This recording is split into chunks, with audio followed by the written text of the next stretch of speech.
Prokuroria Speciale e Kosovës njoftoi të hënën se prokurori i Departamentit të Përgjithshëm në Prokurorinë Themelore të Prizrenit, Beq Shala, është ndalur për 48 orë në ndyshimin për marrje rishfeti. Prokurori i Departamentit të Përgjithshëm në Prokurorinë Themelore në Prizren, Beq Shala, është arrestuar gjatë ditës së sotme në vendin e tij të punës në ndyshimet për marrje të rishfetit. Ndaj tij, gjatë ditës së sotme ka ndodhur një bastisje në shtëpinë e tij për të marrë më shumë të dhëna sa i përket kësaj vepre penale. Përmes një komunikate për media, Prokuroria Speciale bëri të ditur se gjatë bastisjes janë sekuestruar prova materiale që do shërbejnë gjatë procedurës hetimore penale.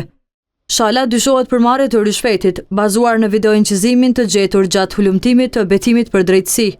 Bazuar në këtë videoincizim, prokurori Shala është takuar me një avokate që dyshohet të jetë Drenush Berisha. Takimi i tyre është zhvilluar më 25 gusht 2022 në veturën e Shalës.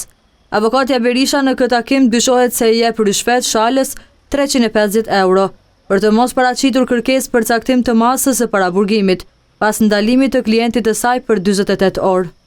Ky videoincizim ishte pranuar nga kryeprokurori i Prokurorisë Themelore në Prizren, Petrit Kryezio, dhe më pas janë zhvilluar hetimet nga PSRK-ja.